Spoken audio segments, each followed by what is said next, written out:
എട്ടുമുക്കാലാട്ടി അടുക്കി വെച്ചതുപോലെ ഒരാളെന്ന മുഖ്യമന്ത്രിയുടെ നിയമസഭയിലെ പരാമർശത്തിനെതിരെ നജീബ് കാന്തപുരം. മുഖ്യമന്ത്രിക്ക് എന്തോ മാനസിക പ്രശ്നമുണ്ടെന്ന് നജീബ് കാന്തപുരം പറഞ്ഞു. നിയമസഭയിലേക്ക് വരുന്ന സാമാജികർക്ക് സിക്സ് പാക്ക് വേണോ എന്നും MLA ചോദിച്ചു. നിയമസഭാ സമ്മേളനത്തിനിടെ മുഖ്യമന്ത്രി പിണറായി വിജയൻ നടത്തിയ ഒരു പദപ്രയോഗം വലിയ തരത്തിൽ വിവാദമായിട്ടുണ്ട്. മുഖ്യമന്ത്രി നടത്തിയത് എട്ടുമുക്കാൽ അടുക്കി വെച്ചതുപോലൊരാൾ എന്ന് പറയുന്ന ഒരു പരാമർശമാണ് മുഖ്യമന്ത്രി നടത്തിയത്. അത് അങ്ങേയറ്റം ബോഡി ഷെയ്മിംഗ് ആണ് എന്നുള്ള ഒരു വിമർശനം സഭയ്ക്കുള്ളിൽ വെച്ച് തന്നെ ഉയർന്നിരുന്നു. ഈ ഒരു സംഭവത്തിൽ പ്രതികരിക്കാനായിട്ട് നജീബ് കാന്തപുരം MLA മീഡിയയോടൊപ്പം ചേരുകയാണ്. MLA, മുഖ്യമന്ത്രി ഭാഗത്ത് നിന്ന് അങ്ങനൊരു പരാമർശം ഉണ്ടാകുന്നു. അത് ആരെയാണ് ലക്ഷ്യം വെച്ചതെന്ന് അല്ലെങ്കിൽ എന്താണ് ഉദ്ദേശിച്ചതെന്നൊക്കെ സഭയിൽ നിന്ന് എല്ലാവർക്കും മനസ്സിലായിട്ടുണ്ട്. എന്താണ് അങ്ങയുടെ ഒരു പ്രതികരണം ഇതിനകത്ത്? ഞാൻ വളരെ ഞെട്ടലോടുകൂടിയാണ് ഇത് കേട്ടത്. ശരിക്കും പറഞ്ഞാൽ കേരളത്തിലെ ഒരു പുരോഗമന സംസ്ഥാനം, നമ്മൾ പാർട്ടികളൊക്കെ വിട്ടേക്കാം, ഇടതുപക്ഷമൊക്കെ പോട്ടെ, അതൊക്കെ ഇല്ലാതായി എന്ന് വിചാരിക്കാം, എന്നാലും കേരളം അഭിമാനിക്കുന്ന നവോത്ഥാനത്തിനും പുരോഗമനത്തിനും ഒക്കെ എതിരായി കേരളത്തെ നയിക്കുന്ന ഒരു മുഖ്യമന്ത്രിയുടെ വായിൽ നിന്നാണ് ഇത്തരം ഒരു പരാമർശം. വളരെ ഞെട്ടലോടെ മാത്രമേ നമുക്ക് കേൾക്കാൻ കഴിയുള്ളൂ. ഞാൻ അത്ഭുതപ്പെട്ടു അത് കേട്ടപ്പം. അതിനേക്കാൾ എന്നെ ഉത്കണ്ഠപ്പെടുത്തുന്ന കാര്യം, മുഖ്യമന്ത്രി ഇത് പറയുമ്പോൾ ഡെസ്കിലടിച്ച് പ്രോത്സാഹിപ്പിക്കുന്ന മന്ത്രിമാരുടെയും ഭരണകക്ഷി MLA മാരുടെയും മാനസിക നിലയാണ്.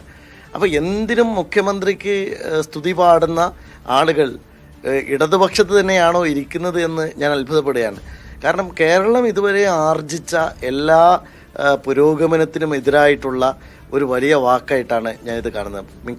മുഖ്യമന്ത്രിയുടെ വായിൽ നിന്ന് പലപ്പോഴും കേരളം കേൾക്കാനാകാത്ത പല പദപ്രയോഗങ്ങളും കേട്ടിട്ടുണ്ട്. നികൃഷ്ട ജീവി എന്ന് അദ്ദേഹം പറഞ്ഞിട്ടുണ്ട്, കുലംകുത്തികൾ എന്ന് അദ്ദേഹം പറഞ്ഞിട്ടുണ്ട്, അതുപോലെ പരനാറി എന്ന് അദ്ദേഹത്തിൻ്റെ എതിരാളികളെ ആക്ഷേപിച്ചിട്ടുണ്ട്. എന്നാൽ അതിനും മീതെയാണ് ഇന്ന് അദ്ദേഹം പറഞ്ഞിരിക്കുന്നത്.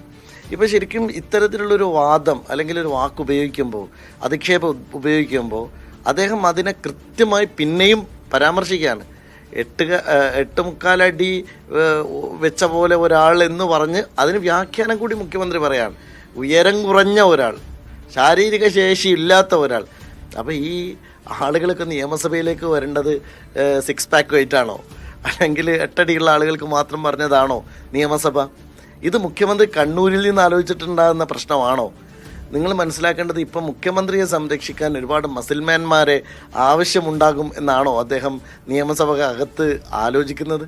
ഇതൊക്കെ വളരെ വളരെ നിലവാര തകർച്ച മാത്രമല്ല, നടുക്കമുണ്ടാക്കുന്ന കാര്യമാണ്.